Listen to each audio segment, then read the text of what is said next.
The Harlem Hellfighters was a regiment of New York National Guardsmen in the First World War.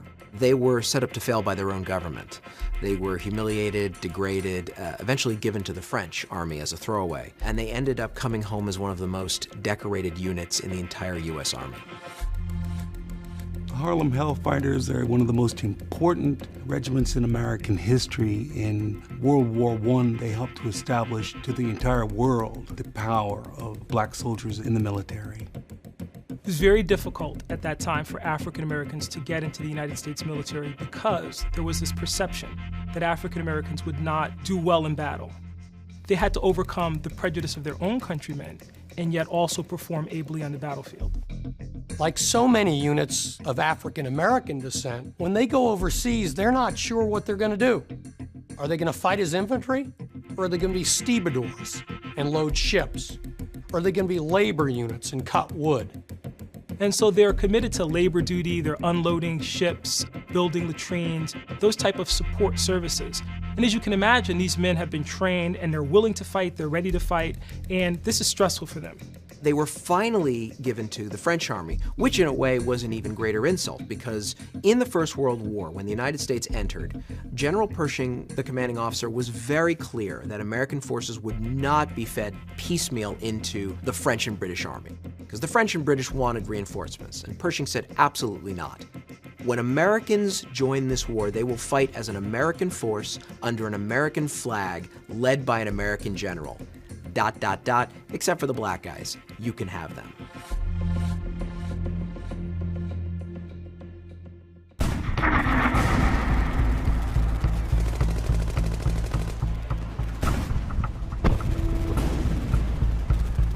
Henry Johnson is perhaps one of the most remarkable black military heroes in U.S. history.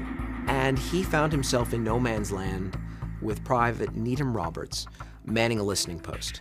And Needham Roberts hears click, click, click. And he realizes somebody's cutting the wire. It's potentially a German raid. And so Roberts is passing him grenades, and they line up these grenades, and the Germans actually do come across the lines. Roberts is hurt, and now Henry Johnson is left to defend their position and to stave off this attack. And then he makes the mistake of jamming a French cartridge into his American gun, and it no longer will work. And the Germans are on top of it. He then used his rifle like a club, and then he ended up fighting with a knife against the Kaiser's best and turned them. He's wounded in the fray. He's struck, for example, in the foot and has a debilitating injury as a result. And he fights them off, he says, for what seemed like an hour. The Germans ran shrieking into the night, all because of one man. It's not until the next morning that people realize what a tremendous act this was. They discover 4 bodies of dead German soldiers. And they also realize from the equipment and other things that are left behind that as many as 30 may have been involved in this altercation.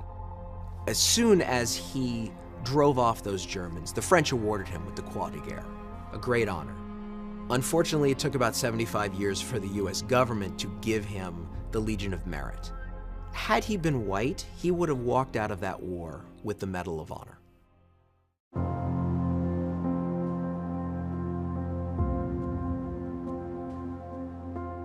What was so shocking to me when I began to research the story of the Hellfighters was that after they had performed so magnificently in combat, the United States government actually sent a memorandum to the French government, essentially implementing Jim Crow.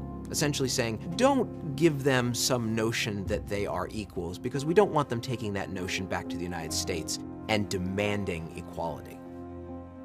When they come back to the United States, he's not awarded the Purple Heart. There's no notation in his military record of his injury. And so he winds up not being able to work because of this injury. He doesn't get any kind of assistance from the Army or from the government as a result. And he ends up dying in 1929 penniless. So it again shows the paradox. Here's this great story of valor and of courage on the part of this soldier, and ultimately he comes back to a nation that doesn't honor that sacrifice. We tend to think we all know American history so well, but the story of the Harlem Hellfighters should be one of the first stories told.